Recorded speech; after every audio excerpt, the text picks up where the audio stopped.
Aujourd'hui, on visite une maison neuve à vendre, légalisée ou miracle. Allez, c'est parti, on visite. Regarde le propriétaire, il est en train d'élaguer l'arbre pour faire des petites boutures, trop mignon. Des petites greffes. Regarde, ça c'est le savoir-faire portugais. Oui. Il a pas de chance, il fait de l'allergie au pollen. C'est-à-dire qu'aujourd'hui, c'est un bon jour pour faire ça. Le jour du carnaval. Même les femmes se font amour. On va éviter aujourd'hui. La maison, elle fait 94 mètres carrés avec un terrain d'à peu près 800 mètres carrés. La belle porte toute neuve. Regarde, c'est vraiment tout neuf. Comment Antonio a voulu construire sa maison? Et en fait, lui, il voulait la luminosité de l'extérieur tout autour de la maison. Ici, on a le salle à manger, salon, si vous voulez, avec la cuisine, donc toutes les fenêtres qui donnent sur le jardin. Regarde, plaque à induction. Il y a tout qui est bien mis tout neuf.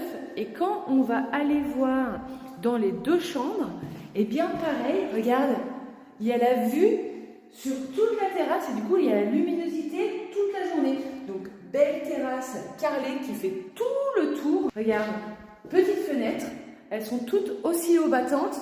Il y a bien sûr, regarde ça, tous les rangements, placards, tout beau, tout neuf. Il n'y a pas une égratignure, regarde ça comme c'est beau. Bien pratique.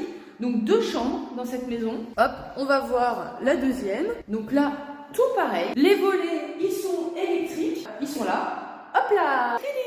Pareil. Vue sur la terrasse, tous les beaux placards de la même façon, le parquet par terre, toutes les peintures, elles sont nickel. Je peux te le dire qu'il n'y a pas une goutte qui a coulé. Regarde la belle salle de bain. Coucou! Regarde. Évier, le joli lavabo, le joli miroir. Et regarde bien ce qu'il a mis Antonio. Tadoum! Hop là. Et alors, il nous a expliqué pourquoi il a mis ça. C'est pour pouvoir bien s'épiler les poils du menton. Donc c'est bien pratique parce que du coup, ça fait pas la même luminosité où tu vois rien. Et regarde-moi ça, la grande douche à l'italienne. Elle est longue, hein. Elle fait toute la largeur de la salle de bain et pareil, avec une fenêtre. Hop, petit WC, et c'est grand quand même, hein. Regarde, là, t'as de la place, donc ça fait plaisir. À côté de la cuisine, il y a un débarras, donc soit pour faire un petit cagibi du rangement. Regarde ça, c'est déjà installé pour les machines à laver, tout ça. Et pareil, la petite fenêtre qui donne donc sur le jardin. Et là, pareil, petit cagibi. Pareil, petit cagibi juste avant la salle des machines. Bien pratique. Bien sûr, tous les rangements déjà dans la cuisine, de partout. Regarde-moi ça. C'est vraiment très bien pensé. C'est tout neuf, hein. Personne n'a habité ici, hein. Placement pour le frigo. Et allez, on va visiter le jardin. Hop là. Donc, nous avons... Alors, ce qui est chouette, c'est que toute la propriété est clôturée. On a un portail à l'entrée. Il y a tous les graviers, les britas, comme on dit ici. Le terrain est dans la longueur. Tu vois, ça fait comme ça, c'est un rectangle, c'est tout simple. Et ici, on a donc la maison vue de devant. Grande terrasse, c'est ce qu'on voit, il y a les deux chambres, du coup, ici, avec la salle de bain qui est au milieu. Les jolis escaliers avec la rambarde pour se tenir pour les papis-mamies, sachant que l'entrée, elle est plein pied, hein. Il n'y a pas d'escalier dans cette maison. Donc là, c'est la vue que vous avez depuis votre chambre. Donc c'est un endroit qui est quand même très calme, c'est pas du tout une rue passante. C'est à 5 minutes du village Chaos, donc il y a le marché, il y a un café. Et il y a aussi Tomar qui est à 15 minutes, donc vous êtes proche de tout, hein. On est au Portugal, et au Portugal, on a bien sûr des oliviers que Antonio, il est en train d'élaguer pour avoir plein de belles olives. Ici, on a le garage, donc vous pouvez faire le barbecue si vous voulez, ou garer la voiture, ou faire bien ce que vous voulez, comme le churrasco. Et apparemment, ici, c'était l'endroit du Vinho Tinto. Et oui, on rigole pas avec ça, les garafons. Pourquoi pas un stockage pour les fruits et légumes comme je fais chez moi. Mais en tout cas, voilà, ici, on peut vraiment tout stocker. Le terrain est en légère pente, mais il a été tout nivelé sur cette partie-là. Et c'est Antonio lui-même, le propriétaire, qui a fait toutes les petites murettes en pierre du terrain jusqu'en haut. Devinette, connaissez-vous cet arbre? Alors j'en ai chez moi aussi, mais c'est au Portugal que j'ai connu cet arbre. J'en avais jamais vu en France, regarde, hop. Et ça pousserait très bien et les fruits sont délicieux.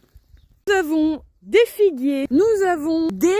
Alors, est-ce que c'est des oranges? Non, laranja, voilà. Un petit oranger, plusieurs figuiers, regarde, hop. Un autre ici, un autre là.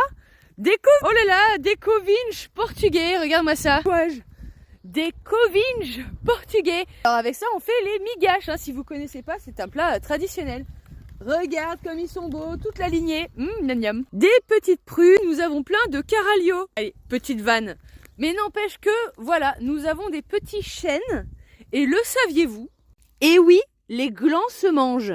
Tu savais qu'on pouvait manger les glands. Alors là, tu vas dire, mais qu'est-ce qu'elle nous raconte Lolo? Et que oui, en fait, il faut enlever le tanin. Alors pour enlever le tanin, il y a plusieurs solutions. Si tu as une rivière, bah, tu mets tes glands dans un sac, tu laisses dans la rivière 7 jours et hop, tu les récupères. Ou si tu n'as pas de rivière, tu les fais bouillir 4-5 fois, tu changes l'eau à chaque fois, ça va enlever le tanin, tu laisses sécher, tu épluches, et là tu peux faire de la farine de gland. Et moi je me rappelle que j'avais fait des biscuits de farine de gland, j'avais mélangé quand même avec de la farine normale, mais j'avais mis quand même 70% de farine de gland, c'était délicieux. Donc voilà, si vous avez des carvalho, eh ben vous pouvez manger des glands. Ici dans la partie haute du terrain, d'ailleurs tu vois la maison qui est en dessous, et Antonio a planté des piñeros, comme ça va vous faire une petite allée de pins. Et là on est clairement au milieu de la serra, hein, dans la forêt, avec les javalis et tout le tintouin. Mais regarde, là tu te sens vraiment dans la nature alors qu'il y a ta maison juste à côté, c'est bien agréable. C'est pratique que tout le chemin a été fait, donc voilà, passage facile, nivelé de ce côté et de ce côté. Ils sont trop forts ces Portugais. Qui aurait la motive de tout niveler comme ça, regarde. Plat, hop, petit nivelage et à nouveau plat. Imaginons que ton délire c'est le jardin où tu veux planter des arbres de tout ce que tu veux, et ben c'est super pratique que ce soit à plat avec le chemin qui est vraiment pas désagréable. Hop, direction la maison. Alors les avantages de cette maison, elle est neuve, donc ça c'est très très bien, au moins il n'y a pas de vis. Elle est légalisée, elle est disponible, le jardin est clôturé, elle est proche de Tomar, 15 minutes de la ville et à 5 minutes du village où tu peux aller en vélo. À pied ça fait peut-être un peu loin, mais en tout cas en vélo ou en voiture 5 minutes, c'est super agréable. Et le voisinage ici est sympathique. Des fois tu vas dans des villages, les gens ils sont pas sympas.